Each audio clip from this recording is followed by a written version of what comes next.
Lydia is an advocate, organizer, attorney, strategist, and writer whose work focuses on interpersonal and state violence against disabled people at the intersections of class, race, gender, sexuality, faith, language, and nation.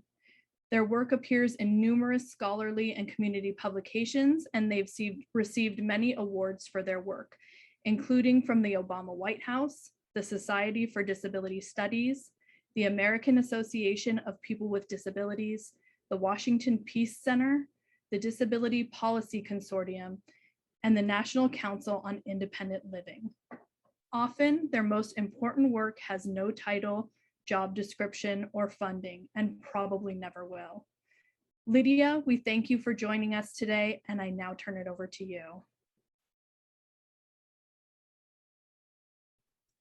This is Lydia, sign name L. Brown. Pronouns they, them, or ella in Spanish. I'm a youngish East Asian person with short black hair and a blue streak, black glasses, wearing a green shirt and gray hoodie in front of a blue background for the National Sexual Assault Conference. I'm joining you today from the ancestral land of the Kaskaskia tribe within the Illinois Confederation. That's spelled Kaskaskia within the ILLINIWEK, Illinois Confederation. As we begin, I would like to open with an invitation and an invocation. Many of you may have heard this already during our plenary, and if you did not, then I invite you to listen for the first time. And if you are hearing it for the second time, then I invite you to be open to receiving that message again. This is an invitation to you to consider and attend to your bodily minded needs, to listen to what it is your body mind has to tell you, what it is your body mind needs you to know and to understand. This is an invitation for you to consider what it is you've carried into this space and what you need to do to make this space as comfortable as it possibly can be for you. This is an opportunity and an invitation for you to consider what you need at this time. Would you prefer to be indoors or outdoors if outdoors is habitable where you are? If you have space available and you would like to be alone right now, this is an invitation to you to set that boundary so that you may be in this space and be present without others intruding onto your time. Or if you would prefer to have others with you during your time in this session, and there are others around you who you love, or at least like to be around, then you are invited and welcome to have them join us, with the caveat that, as I'll share on the screen in just a few moments, when I can actually close out the existing screen, with the caveat that in a few moments, I will be providing a content warning for this session, as with this entire conference, the topic of sexual violence is present in every one of our sessions and every one of our conversations. And there will be points at which in this session, I will be sharing some stories that may contain particularly disturbing or re-traumatizing details.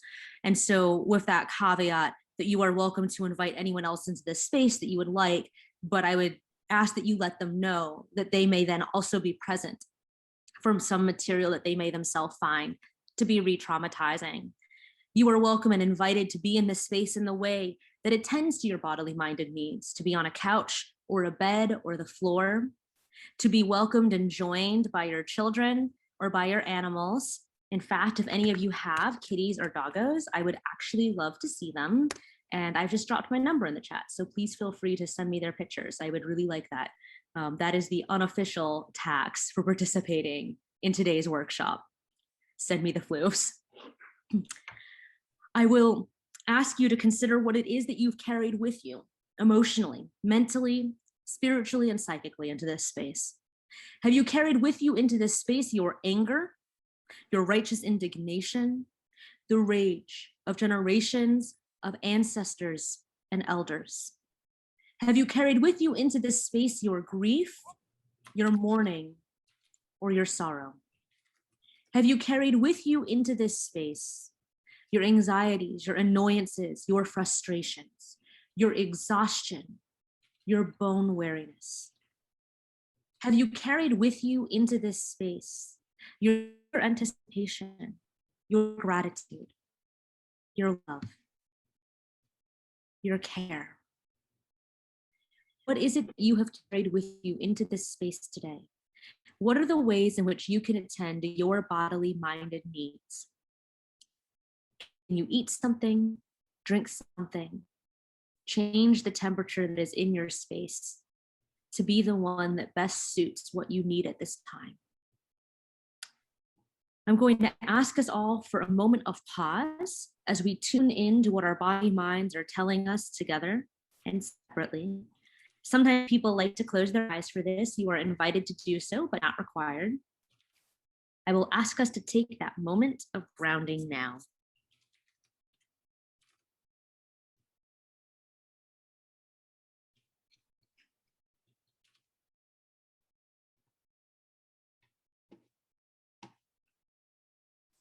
Thank you for joining me. I offer that invitation and invocation in every space that I am in, whether it is with small groups of just a handful of people. There have been many. There have also been many conference sessions where the whole session was booked. I was asked to be there and then nobody came. And that's just a very awkward experience for anyone who's never had that experience. It is not a fun situation to be in, just sitting there by yourself and you can't really leave and there's no one there. I've also done it with groups of much larger communities, much larger groups of hundreds, groups of thousands.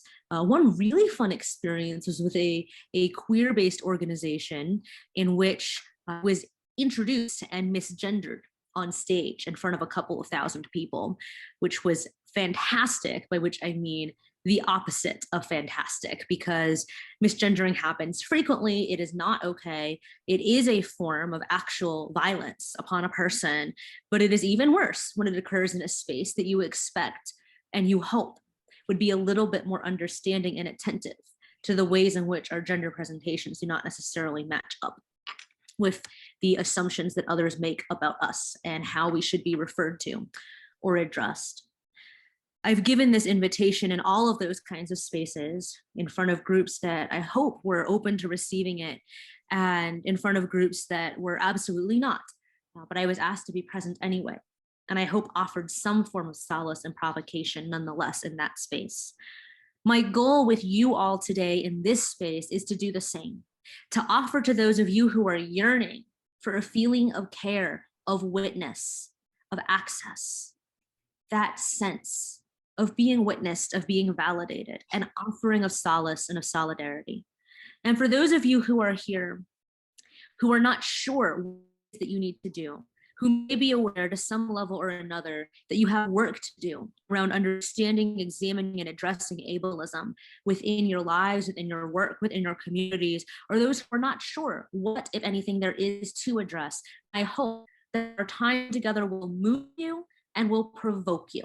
I hope that this time will disturb you, and I hope that that disturbance and provocation will move and stir you to action, will stir you to relationship, will stir you to transformation. As we begin this time, I will note that note on content. I will be sharing some very brief graphic details about issues and topics of violence at a few different points during our time together. I will not be sharing any audio clips, images, or videos that depict any forms of violence. I will not spend extensive time describing any graphic details about any type of violence. However, because I know that I will be speaking to some level of detail and a few moments of graphic details about certain types of violence, I want you all to know that that will be part of this conversation, and that at any time during our space together, you are welcome to withdraw momentarily, to take a break, to reground, recenter, to decompress. You are invited and encouraged to do that, to make that time for yourself. I do not come into spaces like this or anywhere under the assumption that the majority of people who are participating are untouched by the things that we talk about. My assumption is the opposite, that a significant proportion of those of us who are present have personally experienced, survived, or witnessed the forms of violence that we talk about. And so to pretend otherwise, to pretend that that is the case, is in fact to center privilege and power. It is to legitimize the narratives that erase, marginalize, and dismiss our experiences. I want to give this offering to you about how this session will go and some of the content is that I will be covering so that you have the opportunity to decide how you would like to take it in. You are also welcome, not that you need my permission, but I am giving my explicit assent so that you know you are welcome truly, that if you find you no longer have the capacity to participate or engage in our time together, then you are welcome to withdraw from this space. And I will not assume necessarily that that means you hate me or you think this was totally terrible, except that as I tell everyone, I do have very intense social anxiety.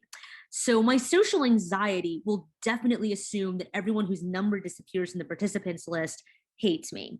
But if we're being honest, my social anxiety already thinks that all 320 of you personally hate me, are hoping that I get COVID and die, Delta or something. But that's my social anxiety talking. And we're just going to tell them that they can shut up and go sit in the corner and think about what it's done. And we're not going to listen to the social anxiety today. So feel free to let me know. If I see some people relate to that, great. And you can tell me if the social anxiety is wrong. Hopefully it's wrong, but also you are allowed to not like this and you are allowed to not like me. And that is okay too. But I prefer that maybe don't tell me that if that's the case, because that would be a little bit mean. And I hope that in the space that we're in now, that we can try to practice being kind to one another. And I also want to be very clear that when I talk about kindness, I do not mean a white-centered, white-centric notion of kindness as protecting white fragility and protecting privilege. I mean kindness in also requiring and expecting radical provocation, because that too is a form of kindness. Not to be told when it is that we need to be challenged is not to be kind to one another. I know that many of you have shared in the chat where you are joining us from, what brings you here. Actually, most of you did not share that, but I'm going to launch our first poll. I believe, Priscilla, that I can do that. Oh, it looks like I can. I'm going to ask you if you would each select for yourself how familiar you are with the topic of ableism. And there's 3 options. So not very familiar at all. You either basically never heard of it, or you are vaguely aware of the concept but don't know anything.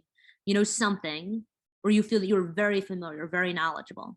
Go ahead, and I'll give y'all a moment to make a selection there. Oh, it tells me the percent of people who have voted. Fun features. I haven't used the poll feature a lot. It's exciting for all of us. Just give you a little bit more time for the few folks that are unsure where you are and what you want to click.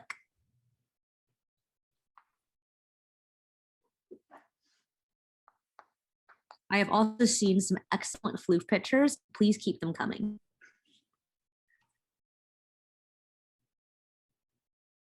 Great.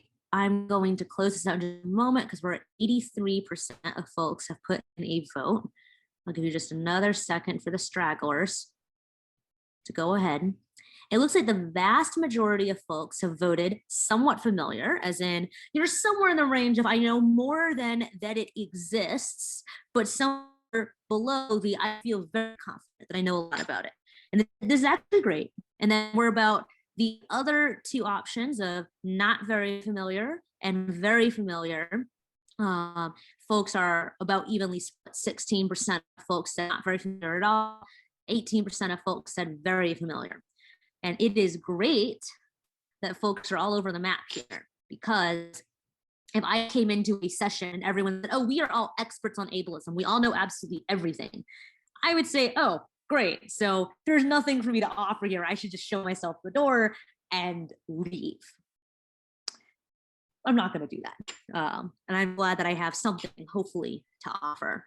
I want us to take just on the same question. I know that many of you heard me speak briefly during the plenary today about disability justice. I'm going to ask you the same question about the topic of disability justice. How familiar are you with disability justice? If the only thing that you know about it, at a bare minimum, is that it is a framework that is distinct and different from disability rights. So they're not the same thing. So how familiar are you with disability justice? I'll give folks a few moments to select an answer to that poll.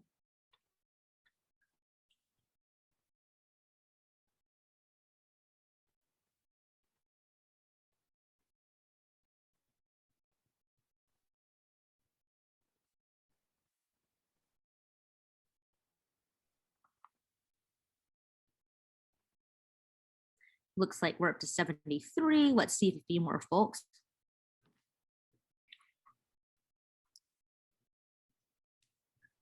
And so far, still giving you some time to fill that out.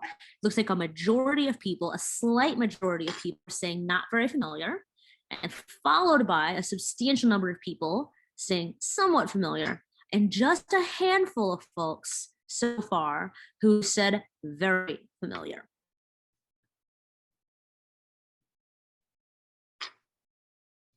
All right, I'll give you all just another few moments to fill that out.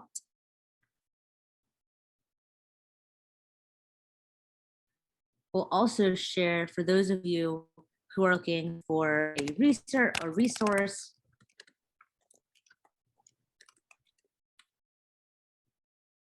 this is an anti-ableist glossary of disability-related terminology in Spanish by my friend and colleague, Sara Acevedo Espinal.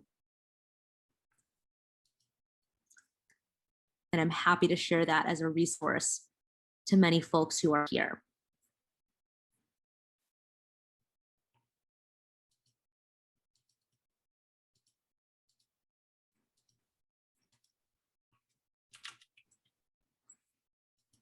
Okay, and let us end that poll.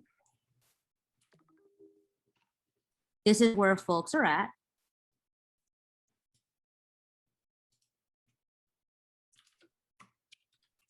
Most folks are in the not very familiar, followed by the somewhat familiar. Cool. I want to start out our conversation by talking through what ableism is. And I'm going to share with you a definition that was informed. Oh, I did have one more question that I wanted to ask you all, and I had this up as a poll too.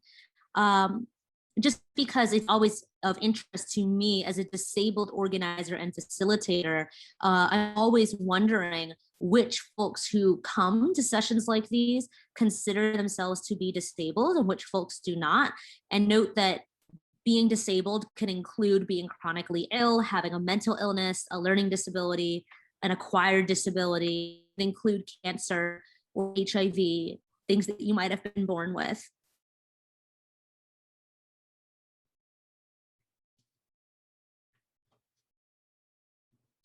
I am being told that my internet connection is unstable. So if at any point my audio or video appear to go out, feel free to let me know in the chat. Oh, there is a poll that has been launched, allegedly. I say allegedly because I believe some people are responding to it. Oh yes, you can let me know in the chat box if my audio cuts out. There should be a poll. If you don't see it, you can try to click poll at the bottom of your screen and it might pop up. However, I am not actually a Zoom expert, although I know a fair amount. Would not call myself an expert. So got that.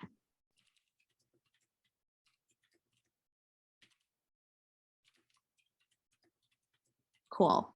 So it sounds like audio is cutting out. Give me a moment.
Lydia, you're muted still.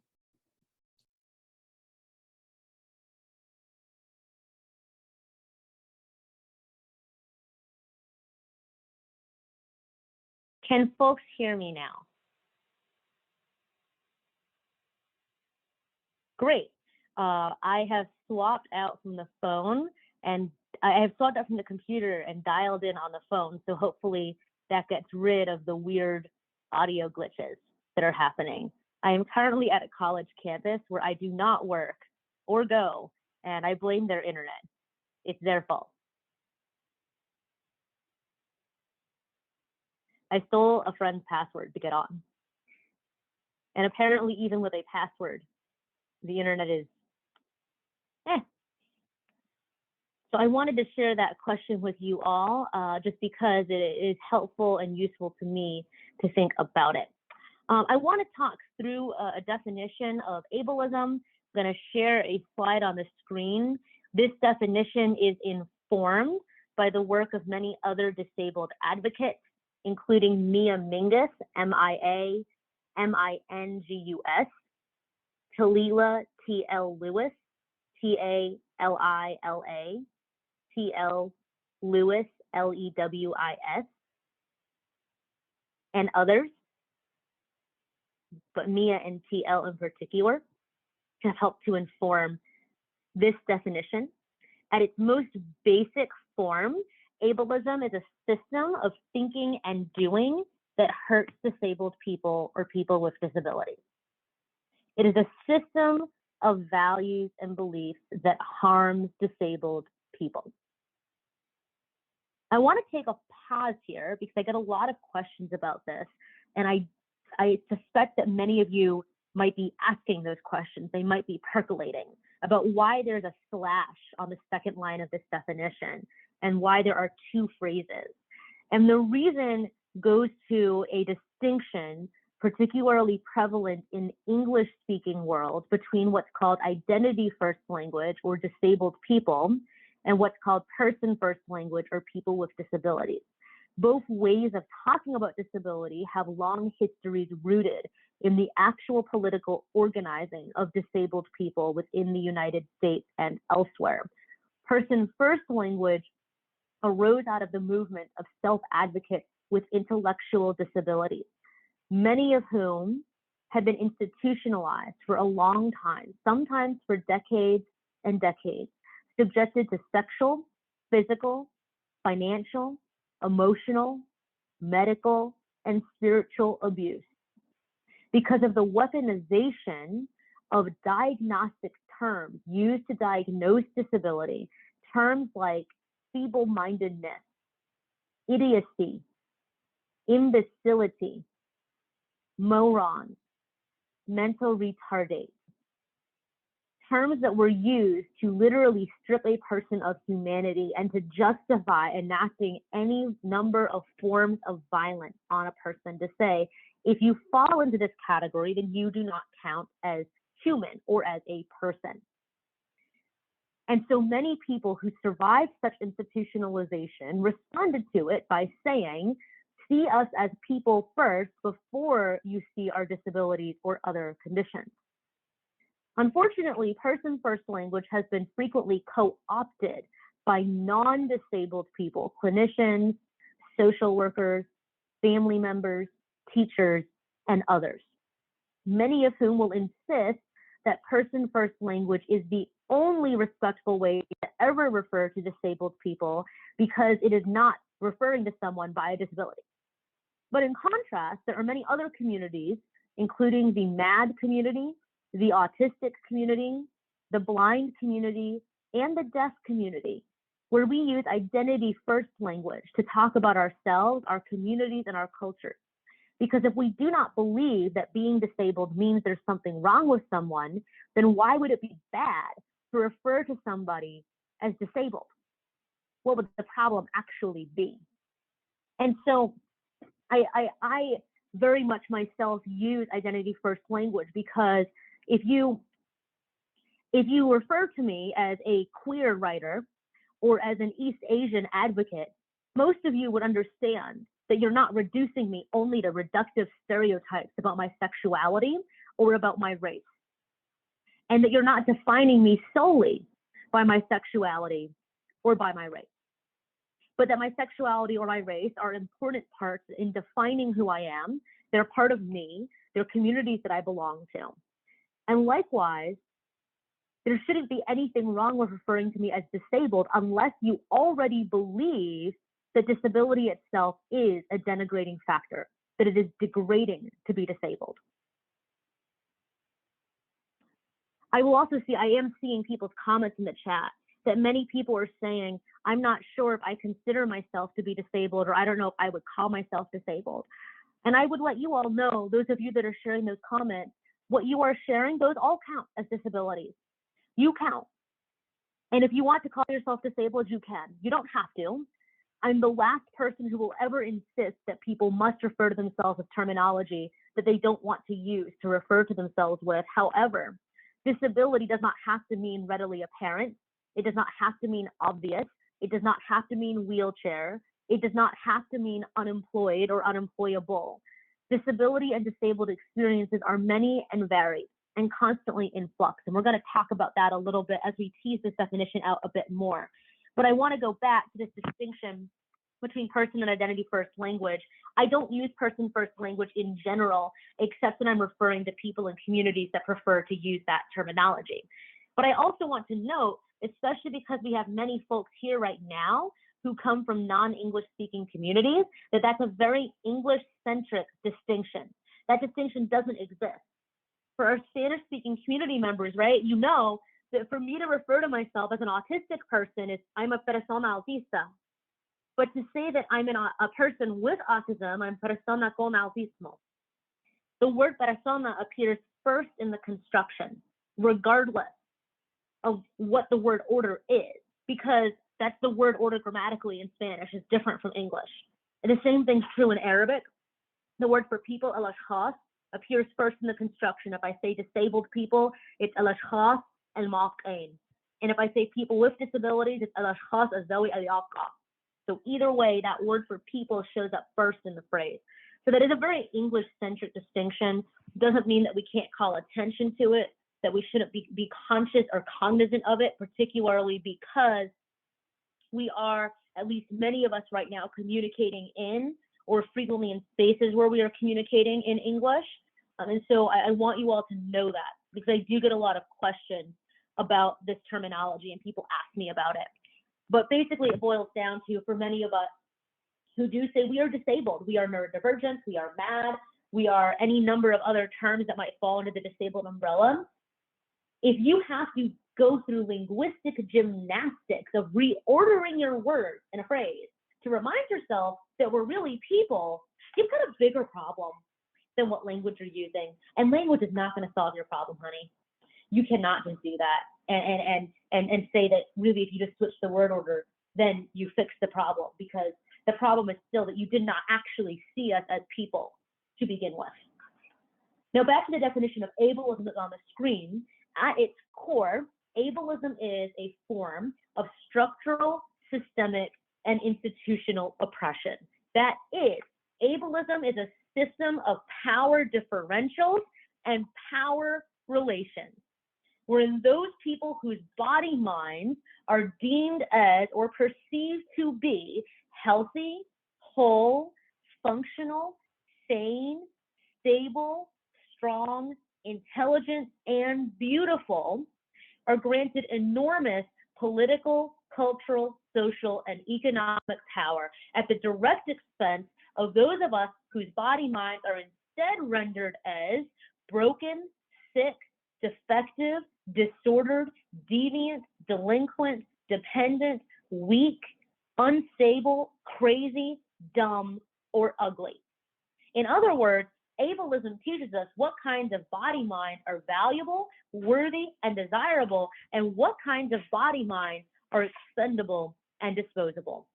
Ableism teaches us what kinds of people ought to be able to live, to breathe, to be, to literally take up space, and what kinds of people ought not to exist, ought to be prevented from coming into existence in the first place, and ought to be eliminated from existence as it is now.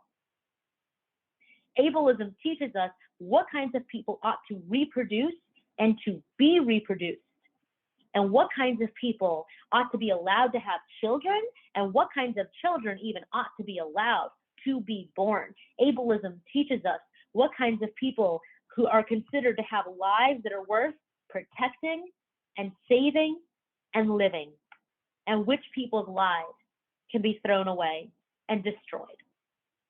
Ableism as a form of oppression is inextricably intertwined with, interconnected with, necessary for, and dependent upon every other form of oppression that exists.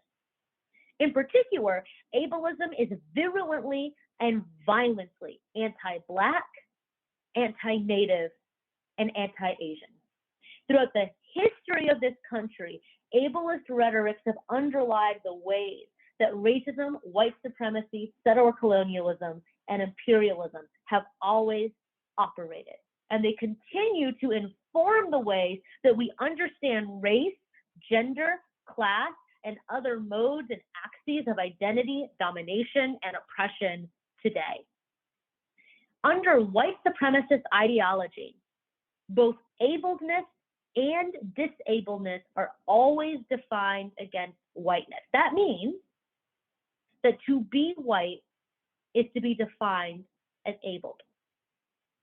A white person who is fully white is defined as being well, healthy, smart, strong, and beautiful.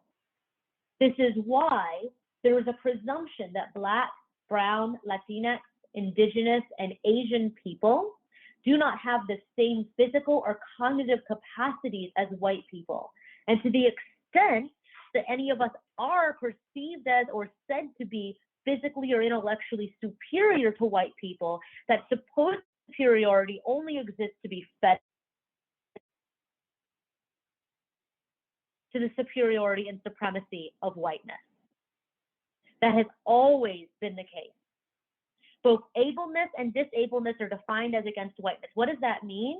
That to be white is to be defined as being able, in the same way that to be white is to be defined as being Christian, as being masculine, heterosexual, cisgender, class privileged, and educated.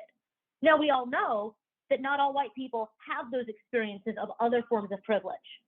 And that is part of the way that oppression operates within white supremacy. That is why white trans people are treated as lesser versions of white people than white cis people. That is why white women are treated as lesser versions of women than white men. And this is why when white disabled people exist in the world, they experience ableism, undoubtedly, because ableism and white supremacy operate together to tell white disabled people that their disabilities detract from their whiteness and their potential to participate in and benefit from the institution of whiteness.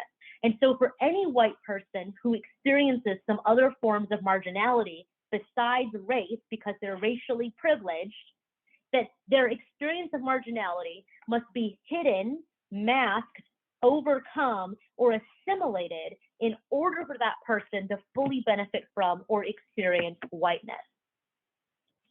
And likewise, on the flip side of that is that when disability shows up in negatively racialized communities, that is, in Black, Brown, Latinx, Indigenous, Asian, and mixed race communities, our disabilities are said to detract further from our personhood and to serve as prima facie evidence of our supposed innate inferiority compared to whiteness.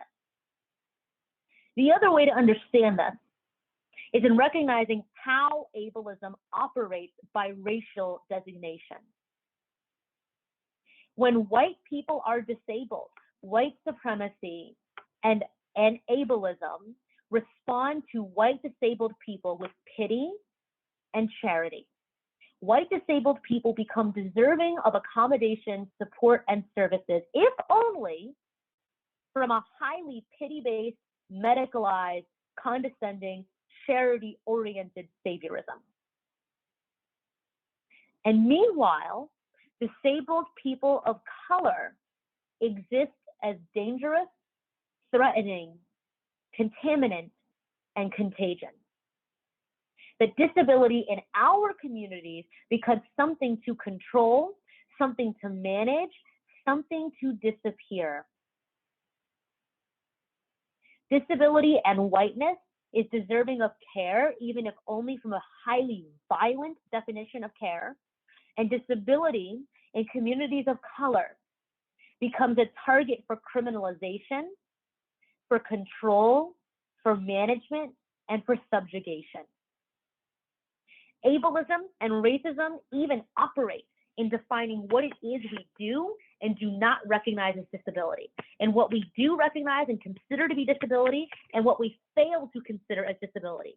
We do not, for instance, tend to think of as disability those disabilities that are literally caused by environmental racism and racialized capitalism.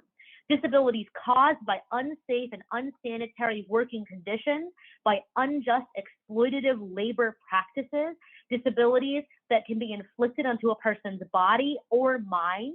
We do not tend to think of as disabilities those disabilities that are literally caused by deliberately deprived, neglected, or damaged infrastructure in both rural and urban communities.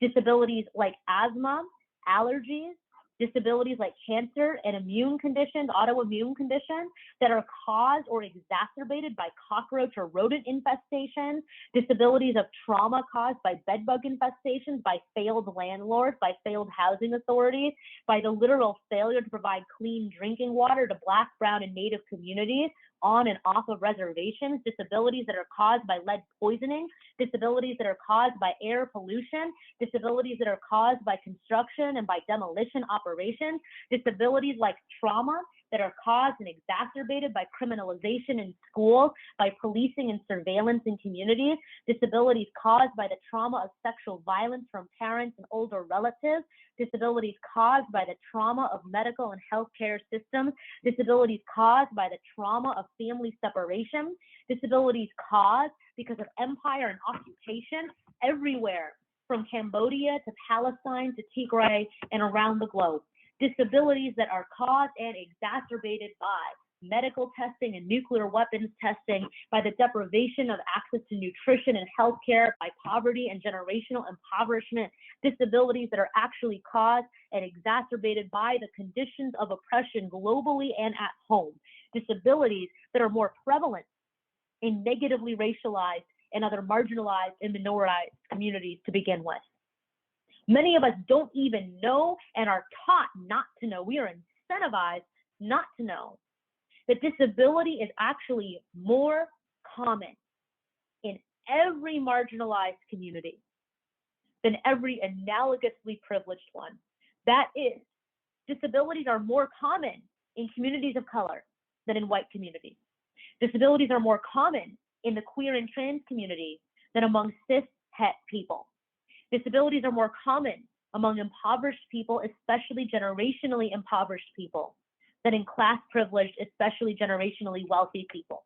Disabilities are more common in every marginalized community than in every analogously privileged one, if only because of the impacts of oppression.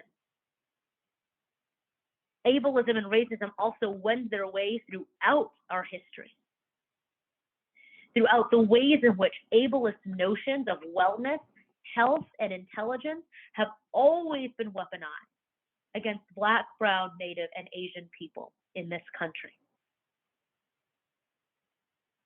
From our immigration laws, to the creation of the Indian boarding school system, to the modern day foster system, part of what Dorothy Roberts calls the family regulation system, to the ways in which the school to prison pipeline operates, and what Susan Mays Rothstein really calls the cradle to prison pipeline, or what Taylor, T-A-Y-L-A-R, Neuvelle, N-E-U-V-E-L-L-E, calls the trauma to prison pipeline. We see and witness evidence of ableism in every part of our society. Ableism and racism are endemic and pervasive.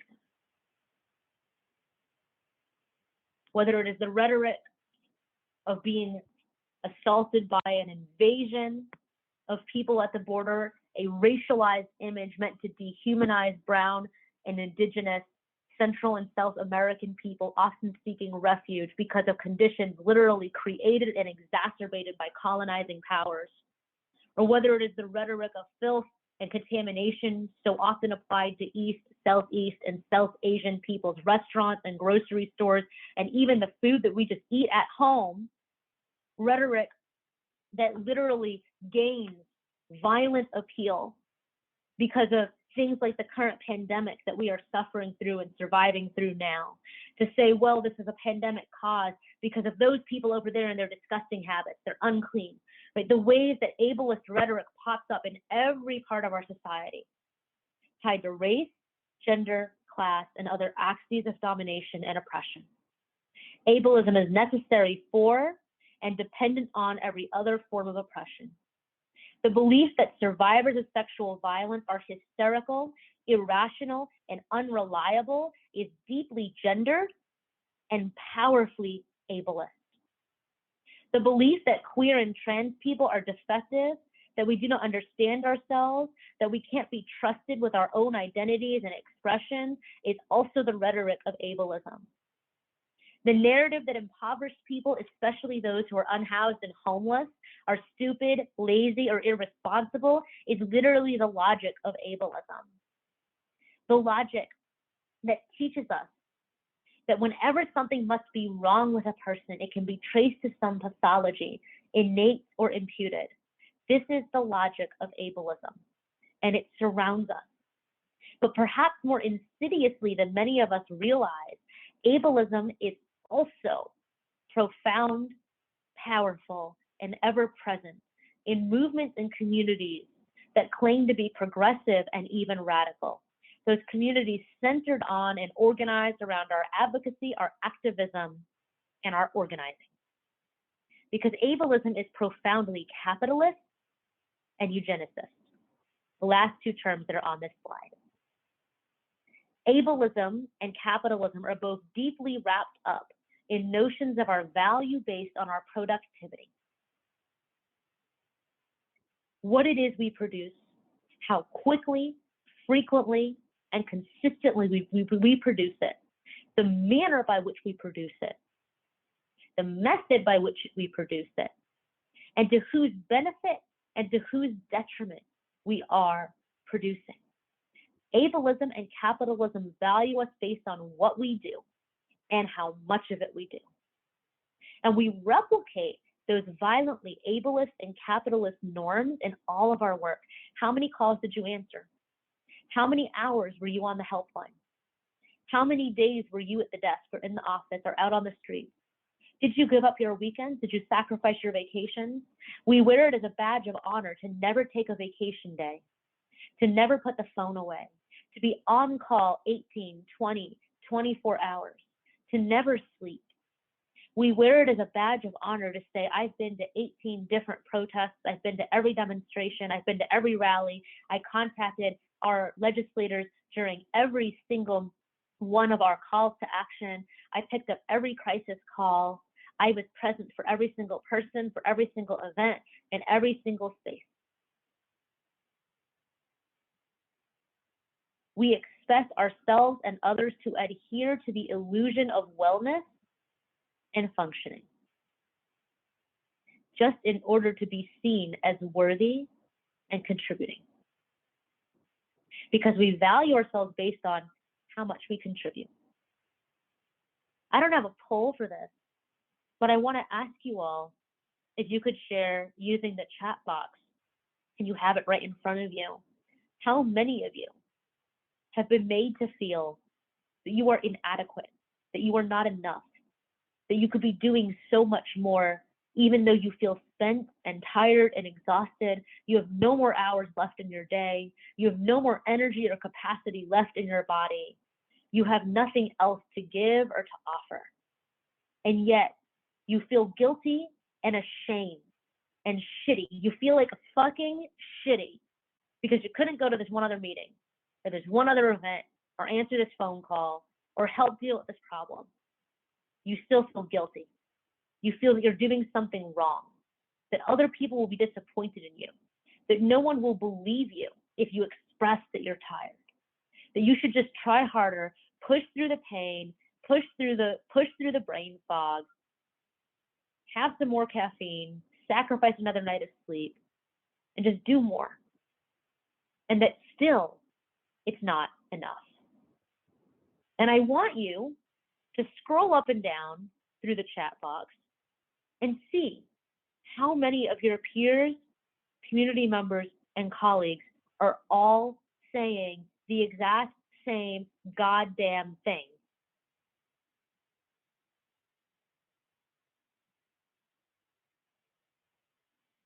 We replicate ableist norms even in the ways that we do the work. And remember, ableism is eugenicist. It is deeply concerned with ideas of who gets to count as a human being and what kinds of human beings should continue existing. We believe we have something to prove because we've been indoctrinated since we were small children into believing that personhood is always conditional. It's never a given. That we have to earn personhood, that we have to earn the right to be seen as human. And that to earn that right requires destroying our body mind in the process, requires destroying ourselves. And that if we fail to achieve, to produce, to contribute, then we have become what Nazi Germany called Lebenswertes Leben, life unworthy of life. Now, most of us would never admit that, because that's not a value that we espouse, but it is what we internalize, and something that we are excellent at doing in advocacy spaces is preaching one thing and practicing the opposite. We have all been guilty of that, telling everybody else you need time, telling everyone else you deserve rest, offering to everyone we care about, what can I do to help you rest, but refusing to take that time for ourselves, believing it's not an option, believing that we would be in the wrong if we did so, that we do not deserve it. Friends, let me ask you, what does it mean when we constantly tell ourselves that we don't deserve to be human? The violence of ableism is not only in the obvious structural ways that ableism devalues whole communities, that ableism undergirds empire and militarization and capitalism, but it is also the ableism that lurks ever present in our own minds, the ways of thinking, how we build our lives, how we build our relationships, the ways in which we are literally deprived of the resources, the support, and the care that we need. Like Amy Kingery just shared in the chat, it wasn't an option with certain companies. They talked about self-care, but didn't support that in their practices. And guess what? That's the vast majority of companies. That's the vast majority of organizations. To say, we care about our employees having self-care. Well, if you actually cared about your employees, you would pay people a living wage. If you actually cared about your employees, you would give people family and medical leave, pay for it. You actually care about your employees, then you would actually enforce a limit. You do not work when you're not at work. You are not allowed to work when you are not at work. You actually care about your employees, you wouldn't mandate 40-hour work weeks. You actually fucking care about your employees, you would make them get vaccinated, God damn it. A lot of feelings about that. I'm currently sitting in a state that has like a, 40%? Got a 40% vaccination rate. I have a friend who's sitting here with me, who's also very unhappy about this terrible lack of vaccination rate right now. Any of you that are here, we're in Ohio. There's about a 40% vaccination rate here right now. And it's not great, right? You are a company or an organization that claims to care about justice, then where is your justice? for the people that you're paying $40,000 a year, no real benefit, no real time off to do your most vital on the ground work.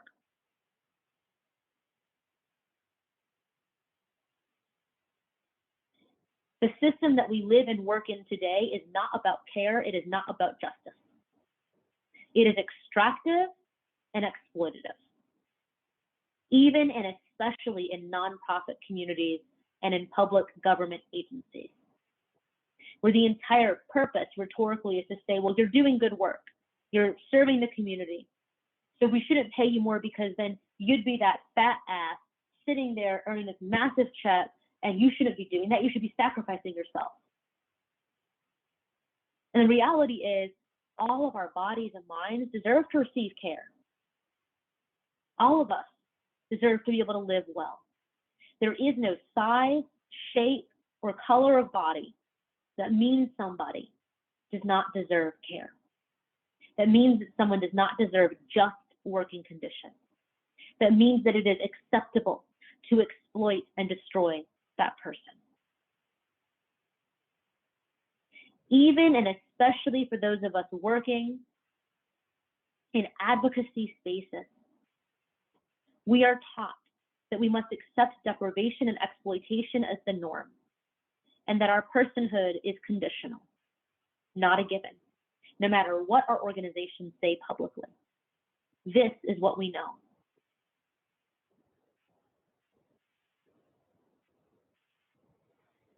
I want to move to a little bit about talking about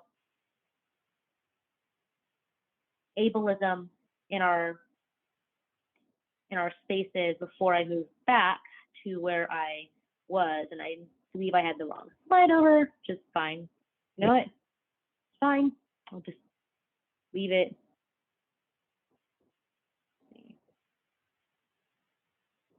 In here somewhere. Oh, I found it. Before I go to talk about a little bit of other ableist realities.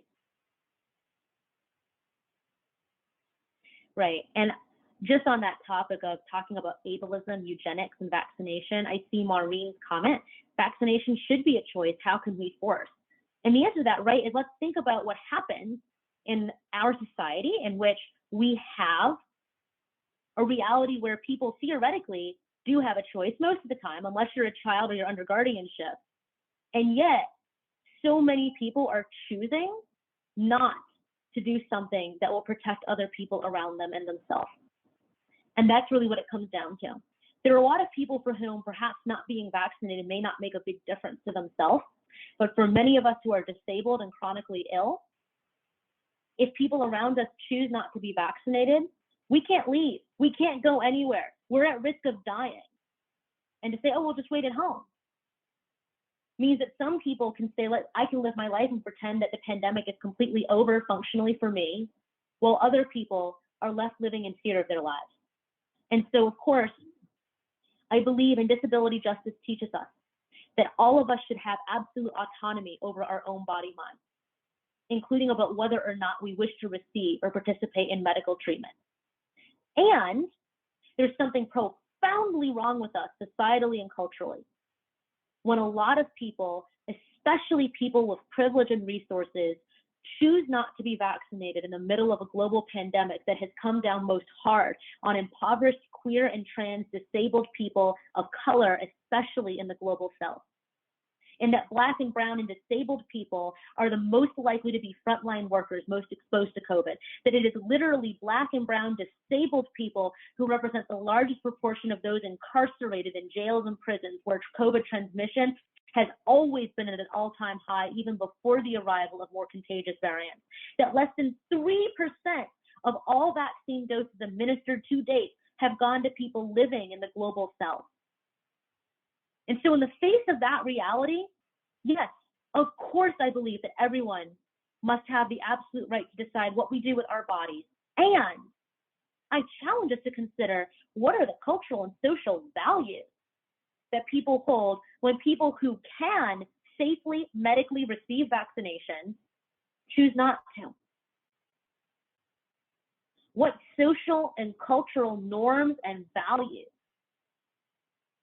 enable us individually to choose to make choices that harm others and that put others at risk. What does it mean for us? And disability justice, I plan to spend a second part of our time, and we're going to take that break in a few minutes talking about that more. Disability justice has a lot to offer to us in thinking through why there doesn't have to be some contradiction between being able to live authentically and autonomous lives and being able to be in right relationship in community and to honor our collective obligations to one another. When we talk about access and justice and care, that means access and justice and care for all of us.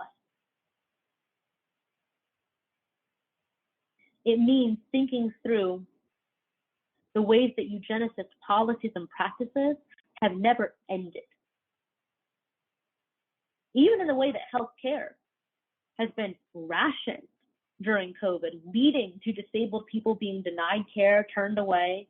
In the case of one particular Black disabled person in Texas, literally left to die because a hospital said, we don't want to treat you for COVID because your life is not worth living.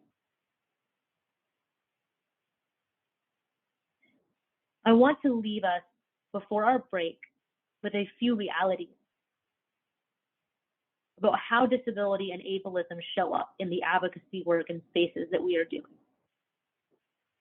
Disabled people are more likely to be part of the queer and trans community, particularly autistic and other neurodivergent people within the disabled community.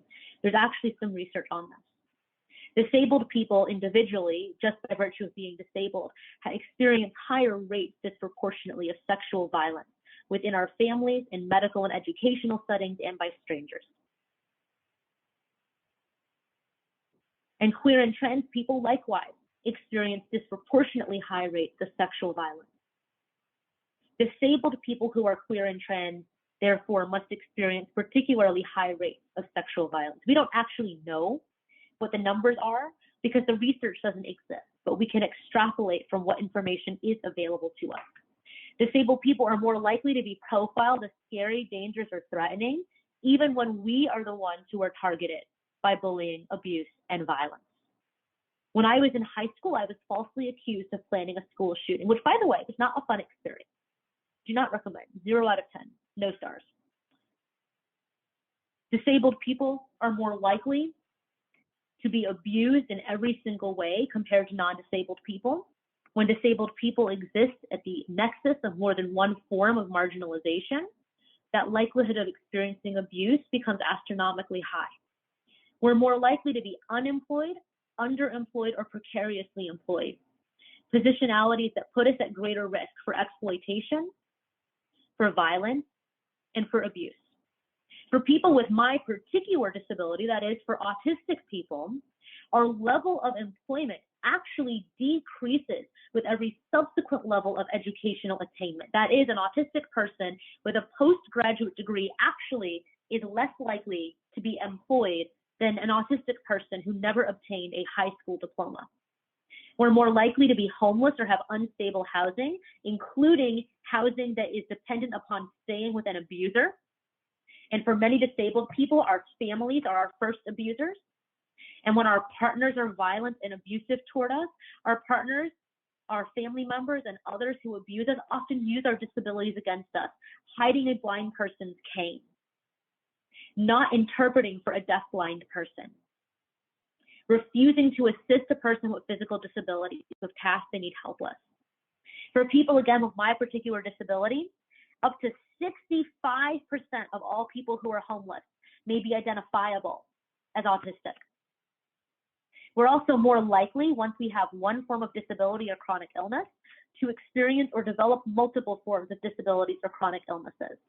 And the spaces, the programs, and the services that are meant to support us rarely provide physically accessible spaces, sensory-friendly spaces, plain language, sign language interpretation, particularly into regional sign languages from outside the United States, Indigenous people sign languages, and those who need protactile interpretation. We are more likely to be incarcerated than non-disabled people, with as many as 50 to 80% of all people who are killed by police and 50 to 80% of all people who are incarcerated having at least one disability. Meaning that those who are Black or brown and who are disabled are the most likely to become incarcerated or targeted for other forms of state violence. Disabled people are also less likely to be readily recognized and provided with support when we belong to other marginalized communities.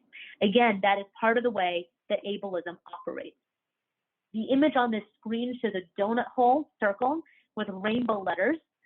The letters spell out in a word cloud that's that donut shape various terms related to identity, oppression, and domination. In the middle, it says in large letters, all oppression is connected. Ableism works across systems. One of my friends was told that they couldn't be believed about their assault because they have schizophrenia. Another one of my friends was told that they couldn't be believed about their assault because they're blind and couldn't give a visual description of their assailant. Another disabled person who is literally subjected to repeated sodomizing with a coat hanger by members of a sports team at the high school that invited them over, pretending to be their friend after this disabled person had been isolated and friendless for years. And none of them faced any serious consequences whatsoever, even within a system obsessed with punishment and incarceration. Ableism works across systems. When I went to report an attempted assault to police years and years ago, I was literally assumed not to even be capable of communicating in English because of what I look like. And then assumed that I was irresponsibly left unsupervised because somebody wasn't accompanying me because I have a developmental disability. Ableism works across systems to teach us that you have to have certain experiences or traits in order to be considered human. You must be white. You must be wealthy, or at least appear to be wealthy. You must be college educated. You must have a 9-to-5 job, and it must be a white-collar job. You must be sighted and hearing and ambulatory, sane, neurotypical, perceived as intelligent. You must be masculine and heterosexual and cisgender. You must be all of these things in order to count as a person. And the violence of ableism strikes whenever sexual violence shows up, whether for disabled people or not. The violence of ableism is also present. At times, we are told as disabled people that we cannot possibly experience sexual desire or agency. We are assumed to be desexualized and degendered, that we don't really have the ability to self-determine or understand our own gender or sexuality or asexuality. We are told that if anyone wishes to be in a relationship with us, that it can't be real because no normal person would ever be attracted to a disabled person, so they must be a predator. And when we are actually targeted for violence, exploitation, and abuse, we are not believed because we are told that our disabilities mean that we are incompetent and unreliable witnesses, that we are unable to understand what is happening to us. A group of people with PhDs published a paper within the last 5 years in which they argued that having an intellectual disability is a, quote, protective factor in sexual assault. Their argument was people with intellectual disabilities don't really understand what happens to them. People with intellectual disabilities don't have a reliable autobiographical memory and therefore won't really experience the same fear or pain or traumatic memory as people who are not intellectually disabled, and therefore it's basically not as bad if someone rapes an intellectually disabled person. This is an argument advanced within the last 5 years by a group of people with PhDs. Fuck that.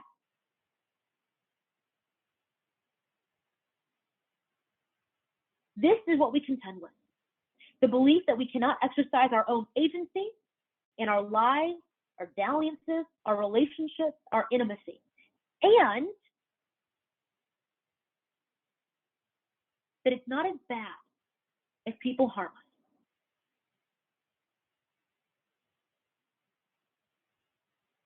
This also happens in very racialized ways too. The fear of an agency building a group home in an otherwise lily white suburb often comes with not so subtly stated fears that the residents with developmental and intellectual disabilities will probably be sexual predators and menaces to the neighborhood. It won't be safe for children. It will make people uncomfortable. This is highly racialized because it particularly applies to Black and brown people with developmental and intellectual disabilities. And the belief that disabled people must be incapable of controlling our bodies or ourselves, and so we either cannot possibly have sexual agency at all, or we ourselves are necessarily and innately assumed to be abusive or predators ourselves.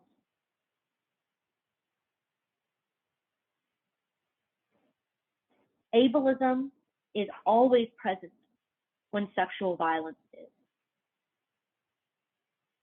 Whether it is the explicit ableism targeting disabled victims and survivors, or whether it is the ableist ideas that are imputed toward everyone else who is targeted for any form of sexual violence. The belief that we deserved it, the belief that it wasn't as bad, the belief that we don't really have a reliable memory or way of remembering what happened to us or recounting it, that we cannot be trusted, that we're hysterical or irrational, that we are out of control, the belief that something is inherently wrong with us to have brought it on us. These are all ideas attended with and wrapped up in ableism. I noted that I recognize that someone shared in the chat too that hearing swearing is triggering, so I will refrain from swearing for the rest of our time together, and I apologize for that.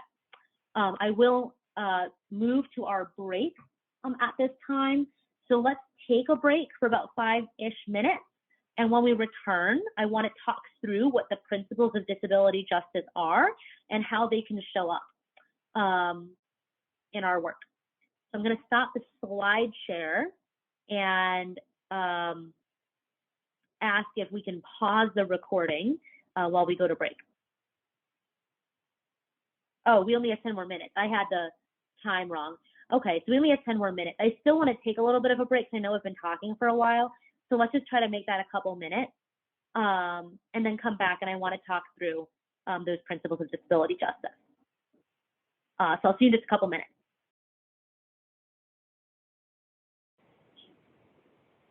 Hey folks, welcome back. This is Lydia, and I want to share, you can find where I put it, in this, frankly, kind of nightmarish trip. Feel free to ask me later and I'll tell you all about it. I was not able to bring the slide deck in order, so just had to find that. I'm sharing with you on screen an image that shows a mixed race Haitian and Japanese woman of color in a power wheelchair smiling on a stage. This is Patricia Byrne, B-E-R-N-E, who is one of the co-creators of Disability Justice Praxis. Disability Justice Praxis includes 10 principles that Patricia, among others, co-authored and described. These 10 principles I think of as a guiding vision for the work that we do and for the world that we are working toward. Disability justice principles begin with intersectionality. As Audre Lorde teaches us, there is no such thing as a single issue struggle because we do not live single issue lives. Disability justice teaches us that our movements and our work must be intersectional because if our oppression is deeply interlinked and interconnected, then our liberation is also interconnected. Disability justice principles continue. The second is leadership of most impacted. Are our organizations, campaigns, and movements led by the people who have been most directly impacted by oppression? And if not, then what does it mean for those of us who have more relative power or privilege in a particular organization or community to actually cede power, to actually give up power, to return decision-making to those who are more directly impacted than we might be? Number 3 is anti-capitalism. If ableism and capitalism expect us to base our value on our productivity, on our capacity, on how much we do and how much we work, then what does it mean for us to value one another against the extractive and exploitative norms of capitalism? Number 4 is cross-community organizing. If our movements must be intersectional, then our advocacy and organizing must be too. To say that we advocate for reproductive justice, we cannot do so without also advocating for environmental justice, because of the environmental toxins and pollutants that cause poor maternal health outcomes. Unless we're also advocating for labor justice, because of the lack of paid family and medical leave and gender parity in new parental leave, and the ways in which we do not have readily access to alternate means of reproduction and conception through employer-sponsored health plans, and the ways in which healthcare is tied to the ability to work to begin with. We can't do reproductive justice if we're not doing racial justice work, if we're not doing disability justice work, if we're not doing anti-colonial work. We can't do reproductive justice work. So disability justice requires our work to be cross-community in nature. Likewise, skipping ahead, disability justice also requires our work to demand cross-disability solidarity, to engender linkages and connections between and among disabled communities. It is so often that our communities throw each other under the bus for the sake of attempting to gain some small semblance of respect or humanity, when in reality, we either all survive, we all get free, or none of us do. For others of us, cross-disability solidarity is hard, not because we are trying to throw other disabled people under the bus, but because we discount ourselves. Well, I don't really know that I could count as disabled because I've had a job, because I've been able to function, because I haven't, really experienced significant limitations on my life. And I don't want to take that away from somebody else who does. And I also, as we are all taught because of ableist shame, secretly don't want to be associated with or perceived as being connected to those people over there who really are disabled. Disability justice principles emphasize the importance of wholeness and sustainability.